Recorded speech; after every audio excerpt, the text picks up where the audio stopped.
afternoon, good morning, good evening, whatever time you're listening.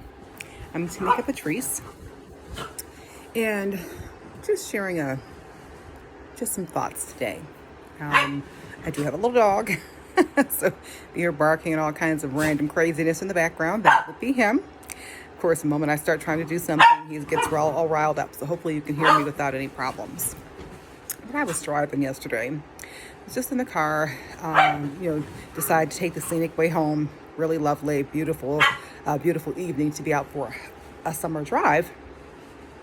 And I'm not exactly sure what triggered my train of thought, but it made me think about how people respond to death, and how reactions can be very different.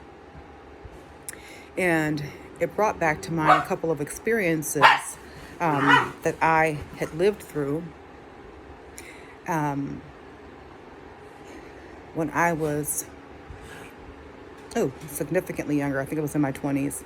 My aunt's husband had passed away. Now, she and I were cool, but we weren't like, besties or anything like that. She was my aunt. I loved her, acknowledged her, that sort of thing. Acknowledged her husband, all that. But I wasn't like especially close to them. But her husband passed away, and I knew that she would be so just devastated and hurt by that. And so I went to the funeral, signed my name in the guest book, sat in the back of the church, and in my mind, I thought that I was doing the most that I could to be respectful of her, but to support her at the same time.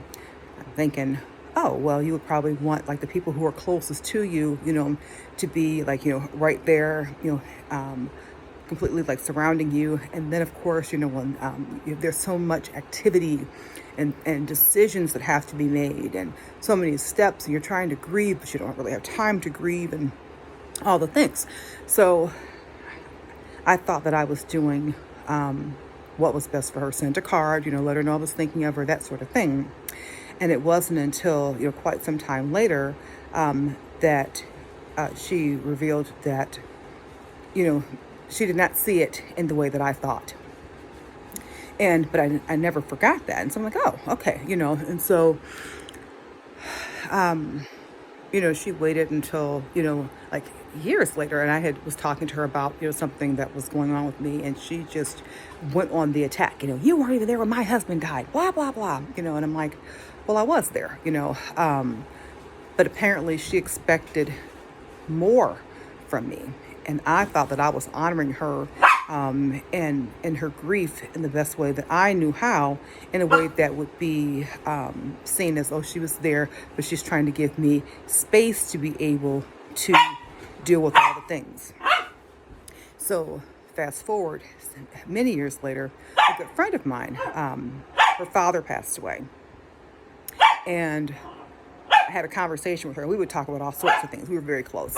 And I'm like, okay, now she is a very introverted person, but her mom was not only extroverted, but always had an entourage of people around. So she grew up having to share her mother with everybody, because the mom just always just needed to have people around and that sort of thing. And she just, she needed the, just all of it. She wanted the attention, she wanted, just he was sitting with her, that sort of thing.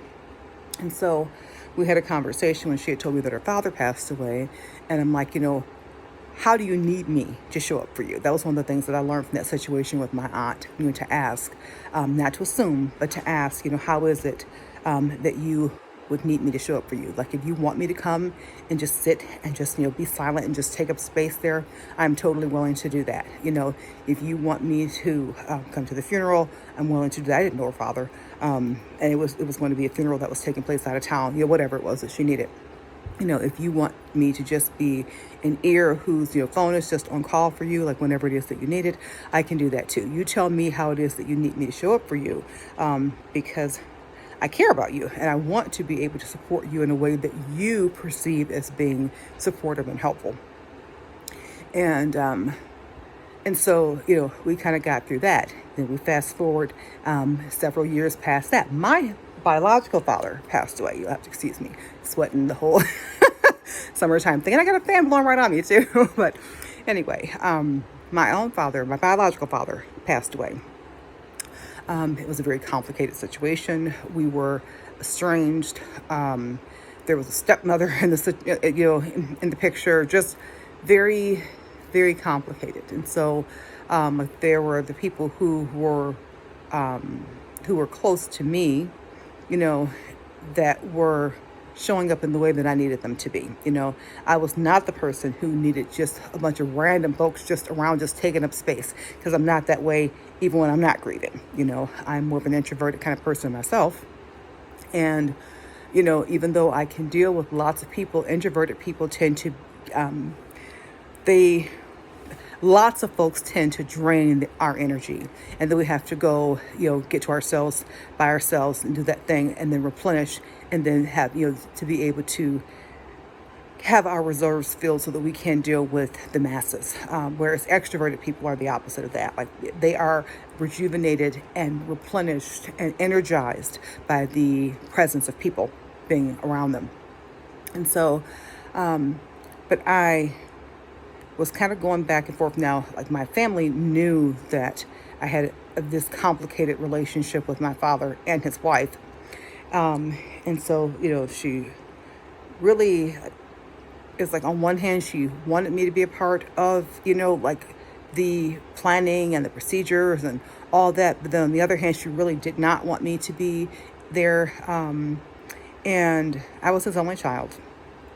And but she had always kind of had like a love-hate relationship with me because, well, that's probably a conversation for a different day. But she had been, she was the woman that he was cheating on my mother with when they were married. So it's just complicated. So she's, irritated that my mom's there, but she was there before you. She's irritated that I'm their child. She loves me, but she wishes I was their child, but I'm not. I'm born to the other woman. Just complicated.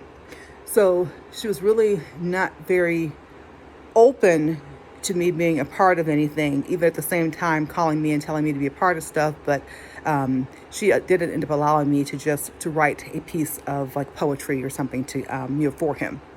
So I did that. And I showed up, of course, for the funeral. But then she was changing things and stuff like that. So my grandmother was my mom's stepmother. So my step grandmother, was all out. They heard about the passing of my father, and I'm thinking, like, you've already lost your husband, like, like, so she'd already lost my maternal biological grandfather many years before. I was a teenager at that time. So she's already been through this, and she knows what it's like, to lose someone like close to you, and how you're still just kind of struggling through everything, and you're processing stuff. And then, like I mentioned, we had this complicated relationship. So then there's all these complications on top of that. But she ended up kind of like attacking me because I had not given them the information that they wanted at the time that they wanted it about the funeral, but I didn't have it. The stepmother, she was a piece of work.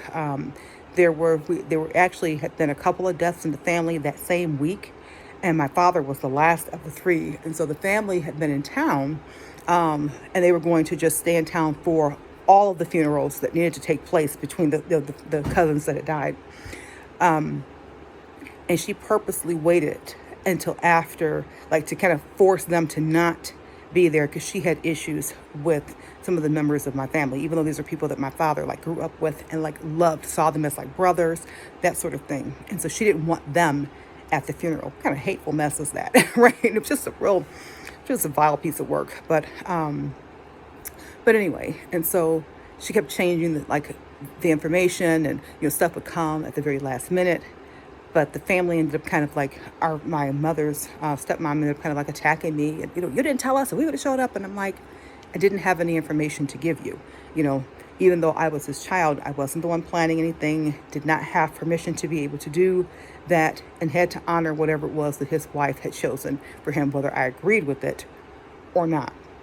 And so, I guess all of that to say, it just made me start thinking and like processing, how we sometimes have we have expectations from people sometimes, even if we don't realize that we have them, and we don't always know to express them, or we assume that people know what we need. But the truth is, people are not mind readers, and I think that most people, if you're honest with them and just tell them what it is that you need, people who really love you are usually willing to meet you at that place and meet your needs in the way that you need.